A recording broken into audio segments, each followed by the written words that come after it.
ሰላም ሰላም ጤና ይስጥልኝ ውድና የተከበራችሁ የጌች ቲቪ ቤተሰቦች በሙሉ ዛሬ እንግዲህ ሰበር ዜና ወጥቷል። ኢብራሂማ ኮናቴ ከሊቨርፑል ጋራ ስምምነት ላይ መድረስ አልቻለም ማለት ነው። እንደምታዩትኝ አሁን የወጣ መረጃ ነው። ስለዚህ አርሰናል ምናልባት ያስፈልገው ይሆን ወይ ይሄ ተጫዋች? ምክንያቱም በነፃ ዝውውር ነው የሚመጣው። ደሞዙን መክፈል ብቻ ነው የሚጠበቀው። 27 ዓመቱ ነው። ገና ማገልገል ይችላል። ቢያንስ 3 ዓመታት በደንብ ማገልገል የሚችል ተከላካይ ነው። ጠንካራ ጎን እንዳለው እናውቃለን። በጣም የሚገርም ዜና ነው። ሊቨርፑል ቤት ምን እየተካሄደ እንዳለ ባይታወቅም ማለት ነውና ያለቀ ነው። አሊሰንም እንደሚወጣ እየተጠበቀ ነው የሚገኘው። እንዴት እንደሚያካክሱትና እንዴት ጠንካራ ቡድን እንደሚገነቡ እኔ አይታየኝም።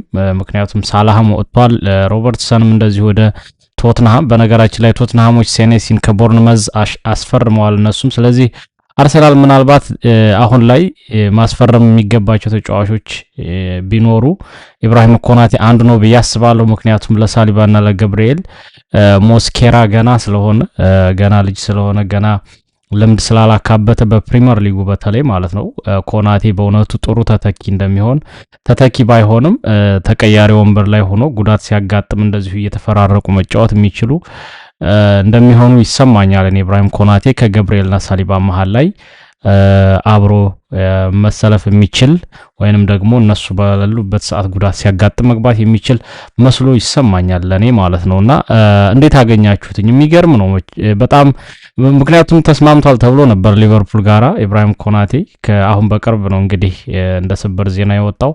ጭራሹኑ በይፋ እንደሚለቅ ዛሬ ነው እንግዲህ ሪፖርቶች የወጡትና ምን አሰብኩኝ ለአርሰናል የሚሆን ተጫዋች ነው ብዬ አሰብኩ። በነፃ ዝውውር ምንም ገንዘብ ሳይከፈል ማለት ነው፣ ለደሞዝ ብቻ ነው የሚከፈለው። ስለዚህ በእውነቱ አርሰናል ሊነቁ ይገባል። ኢብራሂም ኮናቴ ማስፈረም አለባቸው ብዬ አስባለሁ። ምንም እንኳ የዚህ ዓመት አቋሙ ብዙም አሳማኝ ባይሆንም ግን ካጠገቡ ጥሩ ተጫዋቾች ካሉ በጣም ጥሩ እንደሆነ የአየር ኳስ ግዝፈቱ ብዙ ማለት እንችላለን ማለት ነው። በተለይ ለሴት ፒስም ደግሞ ኢንስትራክሽን ነው የሚያስፈልገው እንጂ ቁመቱን መጠቀም የሚችል አይነት ተከላካይ ነው ብዬ ነው የማስበው።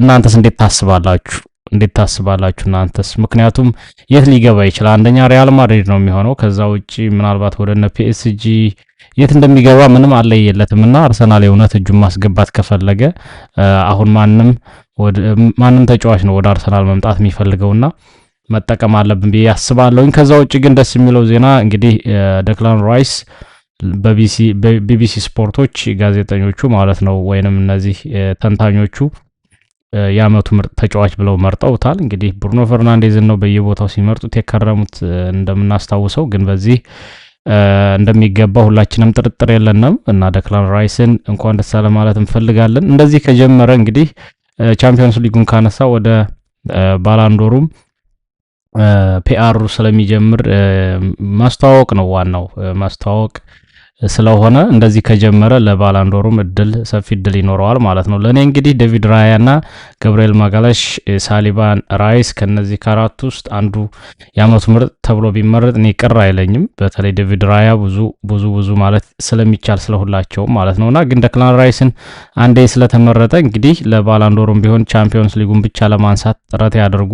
ምክንያቱም ነገ ከባድ ጨዋታ ነው የሚኖራቸው። ሚኬል አርቴታም እንደዚሁ ሚኬል አርቴታ ጥርጥር የለውም ሌላ ቦታም እንደዚሁ ተመርጧል የዓመቱ ምርጥ በሚል ማለት ነው። ይሄኛው ሁለተኛው ነው ቢቢሲ ስፖርት ሲመርጡት ማለት ነው። እዛ ውጭ ግን ፒኤስጂዎች እንግዲህ ነገ አለ ከበድ ያለ ጨዋታ ነው የሚሆነው። ፒኤስጂዎች የእንግሊዝ ቡድን ጋር ሲገጥሙ ብዙም አልተሸነፉም። 3 ሽንፈት ነው በ14 ጨዋታዎች ያስተናገዱት።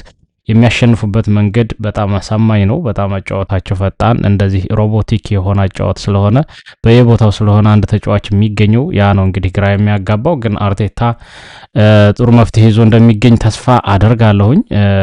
እንግዲህ ፎርማቸውን ካየነ የፒኤስጂ ኖክአውት ስቴጅ ፌዝ ላይ ማለት ነው ሁላቸውም አርሰናልም ፒኤስጂ ማሸነፍ ችለዋል። ጠቅላላ ካየን ግን አርሰናል ብቻ ነው እስካሁን በቻምፒዮንስ ሊግ ያልተሸነፈው ማለት ነውና ሊቨርኩሰንን፣ ስፖርቲንግ ሊዝበን፣ አትሌቲኮን በመጣል ነው እንግዲህ አርሰናል ፍጻሜ መድረስ የቻለው። የፒኤስጂን ስናይ ግን ሞናኮ፣ እንደዚሁ ቸልሲ፣ ከዛ ደግሞ ሊቨርፑል፣ ከዛ ባየር ሙኒክን በጣም ትልልቅ ቡድኖችን ከባድ የሚባሉ ጨዋታዎችን ነው ጥሎ ያለፉ። በተለይ ሊቨርፑል እና ባየር ሙኒክን ካሰባችሁት ማለት ነው። ምክንያቱም በአንፊልድ አሳማኝ በሆነ መንገድ ነው ሊቨርፑልን ጥለው ያለፉት ማለት ነውና ለማንኛውም የዛሬ መረጃዎች እነዚህን ይመስላሉ። ኢብራሂም ኮናቴን አርሰናል ማስፈረም አለበት የለበት የሚለውን ኮሜንት ላይ አስቀምጡልኝ።